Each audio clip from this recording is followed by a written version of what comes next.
Parce que l'extrême droite n'est pas dans le champ républicain. Ça, je veux l'affirmer tranquillement. L'extrême droite, le Front National, est un parti qui existe dans la République, qui a des élections, qui a des candidats aux élections, donc il y aura des élus. Mais enfin, lorsque l'on regarde ce qu'est la République, lorsque l'on regarde ce que disent certains des candidats, comment ils se comportent avec des ministres, comment ils se comportent avec des citoyens, lorsque l'on regarde l'expérience, je pense vraiment qu'ils apportent de mauvaises réponses. Lorsque l'on voit les positions de l'extrême droite sur l'Europe et sur la politique agricole commune. Mais en fait, si on regarde objectivement cela, aucun agriculteur ne devrait voter pour l'extrême droite, puisqu'ils n'y ont pas intérêt. Ils vivent en partie, malheureusement ou heureusement, mais ils vivent en partie des dotations, des subsides de l'Europe par la politique agricole commune. Par contre, pourquoi il y a la porte ouverte aujourd'hui à l'extrême droite?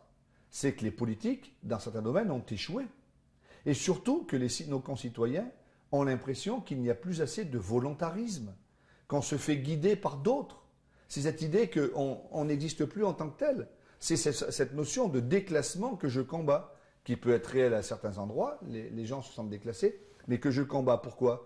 Parce que la politique, c'est de montrer le chemin, c'est de donner du sens, c'est de montrer la direction, et c'est de montrer que l'on résiste.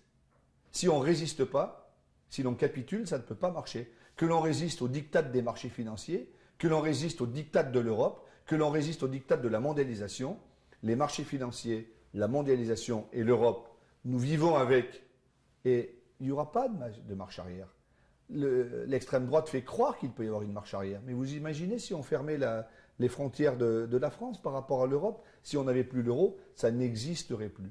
Par contre, il faut faire la démonstration à nos concitoyens qui habitent en zone rurale, dans la Drôme, dans l'Ardèche, dans l'Ain ou ailleurs, qu'ils ne sont pas délaissés et qu'il faut que la ruralité existe. Il faut la promouvoir, qu'il faut qu'il y ait les transports publics, qu'il faut qu'il y ait encore de l'agriculture, qu'il faut qu'il y ait les services publics. C'est ça notre enjeu. Cette société du vivre ensemble, nos concitoyens aujourd'hui ils ne la perçoivent pas. À nous, l'enjeu de l'apercevoir. Donc je ne reprendrai pas votre phrase sur l'UMPS pour appeler un chat, parce que c'est l'extrême droite qui en parle. Comme maintenant, le président de l'UMP, ancien président de la République, dit FNPS. Mais ça, c'est fini, c'est la vieille politique, c'est des vieux slogans qui ne veulent plus rien dire. Les gens en ont ras-le-bol, en ont marre de tout cela. Aujourd'hui, il faut formaliser et avancer. C'est quoi l'enjeu de la politique? C'est de montrer que nous pouvons changer le quotidien de nos concitoyens.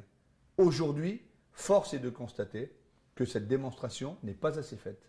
Parce que nos concitoyens ont l'impression que leur quotidien ne change pas au niveau national. Par contre, si l'on resserrait la focale, si pour ces élections départementales, comme j'essaie de le faire tous les jours, nous parlions du département, nos concitoyens auraient le sentiment que leur quotidien peut être amélioré par l'action de ce que nous faisons pour les collèges, pour la ruralité, pour la nourriture, pour les routes, pour la transformation de nos communes.